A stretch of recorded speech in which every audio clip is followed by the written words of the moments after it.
delivers an estimate of the peak river flow only. And the rational formula is interesting because it can be considered the first hydrological model ever proposed.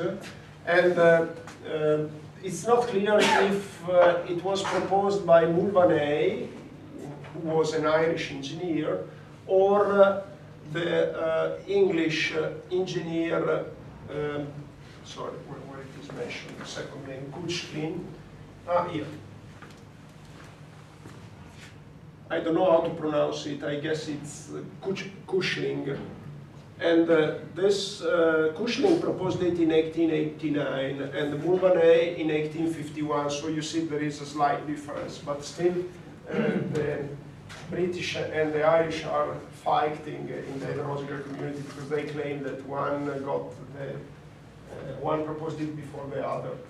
And it is, as I said, it's interesting because it can be considered the first hydrological model ever proposed.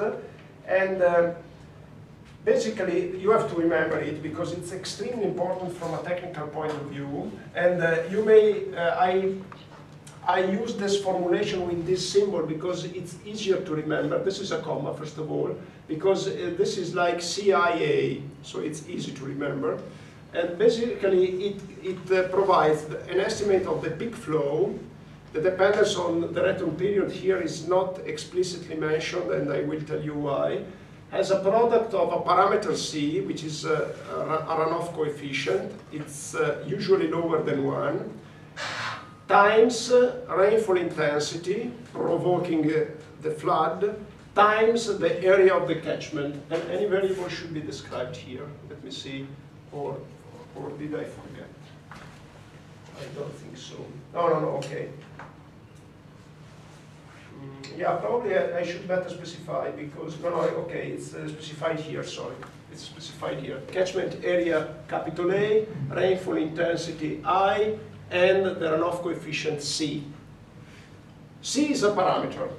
And the runoff coefficient, basically, it's a reduction factor. Why is that? Because you see that, indeed, if you multiply the rainfall intensity times the area of the catchment, you get a water volume per unit time.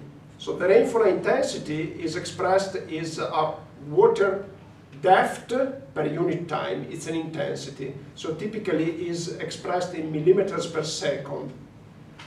So again, it's a depth per unit time. You multiply by an area, which is a squared length, and therefore you get a volume per unit time. And the volume of water per unit time is indeed, has the same unit as the river flow. But this product assumes, if you want to convert the rainfall to river flow by just multiplying the rainfall intensity times the area of the catchment, you are assuming that you have no water losses. So basically, the parameter C, the runoff coefficient, is introduced to take into account the water losses. And keep in mind that water losses, we used to say water losses, but sometimes they are not losses. They take into account water that infiltrates and reaches the outlet in a longer time. This is a formula for the peak flow. So basically, it accounts only for fast runoff. And the runoff coefficient takes into account the losses for evaporation, but also the apparent losses, which are due to the fact that a fraction of the rainfall takes a long time before getting to the outlet. So basically, this formula is very simple, but there are some questions to be solved. The first question is how to estimate the runoff coefficient, and the second question is how do I estimate the rainfall intensity, because this is a bit curious. I mean, the rainfall intensity, first of all, rainfall always refer to a duration of the event. When we speak about rainfall measurement, we always have to specify the time step. Daily rainfall is much different from hourly rainfall. So basically, rainfall always refers to a duration. So when I wonder what is the rainfall intensity to be plugged into this formula, I implicitly wonder what is the duration of the event. Because rainfall intensity typically decreases for increasing time step. If you consider a short time step, typically you have much higher rainfall intensities.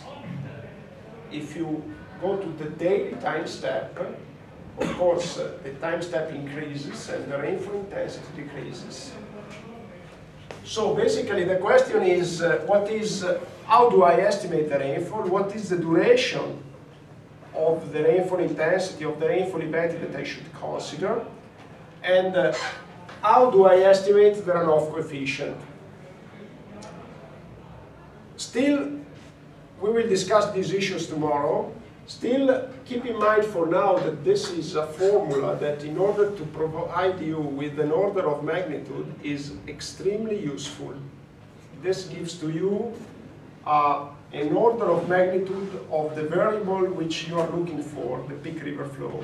So it is widely applied in the technical applications. I tell you that when I have to estimate the river flow, the first thing that I do, the peak flow, is to apply the rational formula, because it's very simple. You only need an estimate for the rainfall intensity, and then I get a first indication of the order of magnitude which I am expecting for the peak flow. And we will discuss tomorrow how to apply it. Okay.